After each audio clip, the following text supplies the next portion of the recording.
नमस्कार, मैं राखी और आप देख रहे हैं न्यूज 31 उत्तराखंड बुलेटिन की शुरुआत करेंगे, लेकिन उससे पहले एक नजर आज की सुर्खियों पर। उत्तराखंड में फिर से जारी हुआ मौसम विभाग का अलर्ट। आज देहरादून और नैनीताल में हो सकती है भारी बारिश। उत्तराखंड में राज्यपाल बेबी रानी मौर्य ने दिया इस्तीफा। राज्यपाल के इस्तीफे से राज्य भर में गरमाई राजनीति। उत्तराखंड में सियासी उठापटक जारी। प्रीतम पवार ने थामा भाजपा का दामन। हल्द्वानी में कोरोना के साथ वायरल फीवर और डेंगू का मंडराया खतरा। ओपीडी में रोज बढ़कर आ रहे हैं बुखार के मरीज। और अब खबरें विस्तार से। पिथौरागढ़ जिले के नए पुलिस अधीक्षक लोकेश्वर सिंह ने अपना पदभार संभाल लिया है। इस दौरान आईपीएस लोकेश्वर सिंह ने जिले के लिए अपनी प्राथमिकताएं बताते हुए कहा कि 2022 के विधानसभा चुनाव को शांतिपूर्ण ढंग से निपटाने के साथ ही जिले में अपराध नियंत्रण को रोकना उनकी पहली प्राथमिकता में शामिल है। वहीं लोकेश्वर सिंह ने कहा कि पिथौरागढ़ जिले में लगातार बढ़ते नशे के कारोबार और साइबर क्राइम को नियंत्रित करना भी उनकी प्राथमिकताओं में शामिल है। साथ ही उन्होंने कहा कि बॉर्डर जिला होने के चलते अन्य सुरक्षा एजेंसियों के साथ तालमेल बनाते हुए सीमावर्ती क्षेत्रों में कार्य किया जाएगा। उन्होंने कहा कि सीमा पार तस्करी और ह्यूमन ट्रैफिकिंग को रोकने के लिए वो लगातार कार्य करेंगे। जिला पिथौरागढ़ में सर्वप्रथम जो प्रायोरिटी रहेगी वो अपकमिंग असेंबली इलेक्शन है, उनको शांतिपूर्वक संपन्न करवाना फर्स्ट प्रायोरिटी रहेगी। इसी के साथ साथ जो कोविड की चुनौती है उस पर समय समय पर भारत सरकार और उत्तराखंड सरकार के द्वारा जो भी दिशा निर्देश दिए जा रहे हैं उनको लागू करना, 100% उनको यहाँ पे लागू करवाना और अगर थर्ड लहर आती है उसको कंटेन करना ये प्राथमिकता रहेगी। इसी के साथ साथ जो लॉ एंड ऑर्डर है, क्राइम है जिले का, उसको मेंटेन करना। जो हमारे यहाँ पे अपराध है, जैसे ड्रग से संबंधित अपराध हैं, साइबर सिक्योरिटी, साइबर फ्रॉड से संबंधित अपराध हैं, उनको कंटेन करना, उनकी 100% उनकी रजिस्ट्रेशन करना और उसमें धरपकड़ करना, ये हमारा प्रायोरिटी रहेगा। इसी के साथ साथ जो समय समय पर पब्लिक के साथ डायलॉग करना, उनके साथ बातचीत करना, उनकी क्या समस्याएं हैं उनको समझना और उनको समय से निराकरण करना, ये प्राथमिकता रहेगी।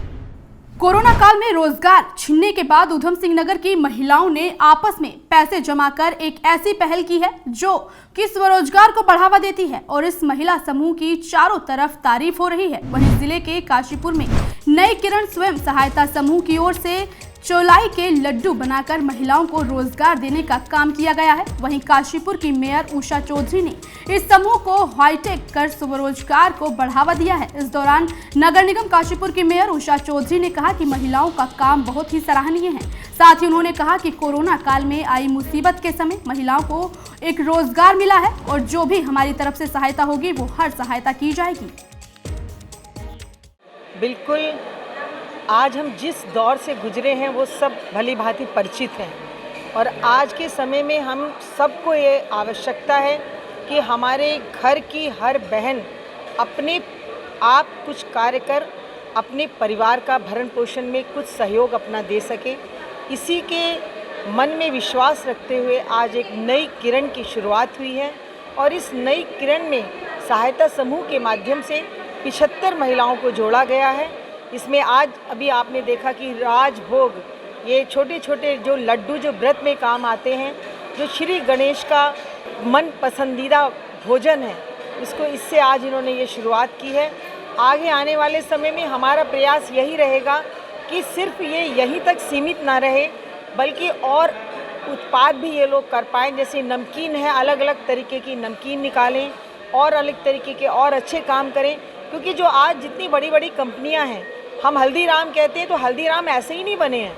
हल्दीराम अपने आप में एक छोटे से काम शुरुआत करके एक बहुत बड़ा आज पूरे देश में हल्दीराम का नाम है और हमारी ऐसी कंपनियां हैं जिनका नाम है, जिनके प्रोडक्ट सिर्फ नाम से पहचाने जाते हैं। तो मैं यही आशा करती हूँ कि आगे आने वाले समय में जिस आशा की किरण को लेकर, जिस विश्वास के साथ हमारी महिलाओं ने ये स्वयं सहायता समूह बनाया है, आगे चलकर ये भी कहीं ना कहीं अपना एक विशेष नाम रखें और नाम करने के बाद निश्चित ही हमारे काशीपुर का भी नाम होगा। अपना जारी रखा था। हमें पैसे की बहुत परेशानी हुई थी उस समय में, फिर सब हम महिलाओं ने, मेरी समूह की महिलाओं ने सबने इकट्ठा करके फिर उस कोरोना काल के बाद एक अपने आप में बहुत मजबूताई से और सब पैसा इकट्ठा करके हमने इसको बिजनेस को और आगे बढ़ाया। आज और आगे बढ़ाने के लिए हमने ये सोचा कि हम इस प्रोडक्ट को और ऊपर तक लेके जाएंगे। जो हमने इस प्रोडक्ट को पैकिंग में करके और आज इसको लॉन्च किया। खटीमा के तहसील सभागार में प्रशासन की ओर से तहसील दिवस का आयोजन किया गया। इस दौरान तहसील क्षेत्र में लगभग 48 शिकायतें यहां पर तहसील दिवस पर अधिकारियों के समक्ष सामने आई। वहीं फरियादियों की शिकायतों के निस्तारण का काम एसडीएम खटीमा निर्मला बिष्ट और तहसीलदार यूसुफ अली की ओर से किया गया। वहीं मीडिया से रूबरू होते हुए खटीमा एसडीएम निर्मला बिष्ट ने कहा कि प्रशासन को मिली 48 शिकायतों में जहां 25 से 30 शिकायतों को मौके पर ही निस्तारण कर दिया गया, साथ ही बाकी शिकायतों को संबंधित विभागों को हस्तांतरित किया गया है, साथ ही उनका भी जल्द ही निस्तारण कर दिया जाएगा।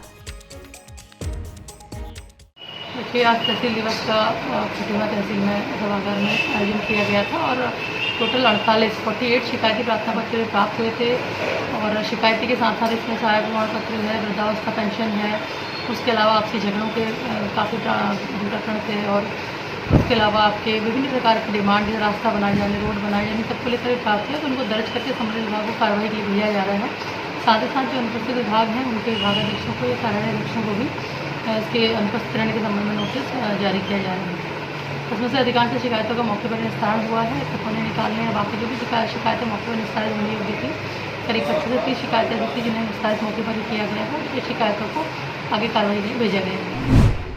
बागेश्वर में बीती रात हुई बारिश की वजह से नुमाइश खेत गली के पास अबरार अहमद का 2 मंजिला मकान क्षतिग्रस्त हो गया। वहीं आपको बता दें कि घटना के समय मकान में 5 लोग मौजूद थे, लेकिन मकान में मौजूद लोगों को किसी भी तरह की चोट नहीं पहुंची है। वहीं मकान के मालिक का कहना है कि उनके मकान की उचित व्यवस्था कर उन्हें मुआवजा दिया जाए। साथ ही वार्ड मेंबर का कहना है कि बीती रात जब मकान क्षतिग्रस्त हुआ तो उनकी तरफ से प्रशासन को जानकारी दे दी गई, जिसके बाद प्रशासन ने लिखित रूप से समस्या को संज्ञान में लिया है।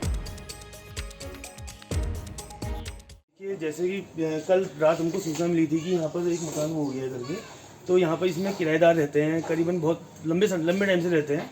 तो उनके द्वारा हमको बताया गया कि ये टूट गया है। तो हम उसमें आए तो उसमें हमने पटवारी को भी वो दिया। पटवारी जी आए थे और कानून को साहब आए थे। तो उन्होंने लिखित में लिया कि अगर कोई भी इसमें कुछ होता है, अगर किसी को जानमाल की क्षति होती है तो उनकी जिम्मेदारी रहेगी, अगर यहाँ कोई रह रहा है तो उसके बाद वो नोटिस दे के उनको वहाँ से खाली करा दिया गया था। बोल रही हूँ और मेरा मकान टूटने वाला हो रहा था पहले से। हम इससे कहते मकान छोड़ दे, मकान छोड़ नहीं रही हमारा। हमें मुआवजे की ज़रूरत है, आप मुआवजे दें।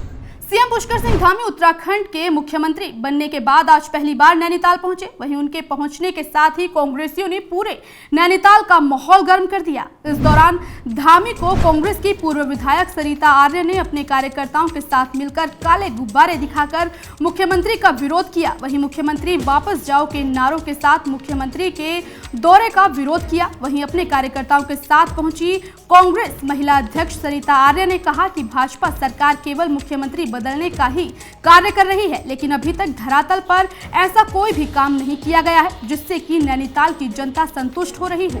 वहीं कांग्रेसियों की ओर से विरोध प्रदर्शन जताए जाने पर भी प्रशासनिक अमला भी मुस्तैद नजर आया।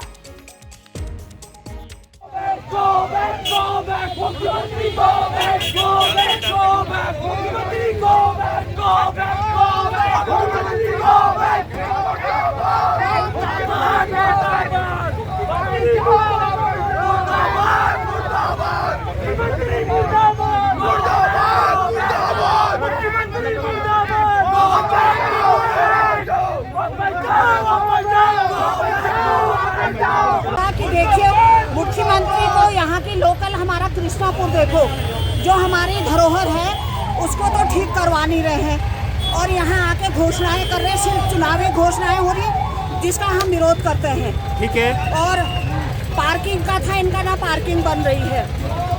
जनता गड्ढों में हमें सड़क ढूंढनी पड़ी, गड्ढे ही गड्ढे हैं, हम इसका विरोध करते हैं।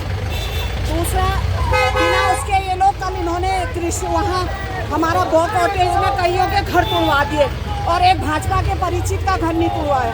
ठीक है, थैंक यू।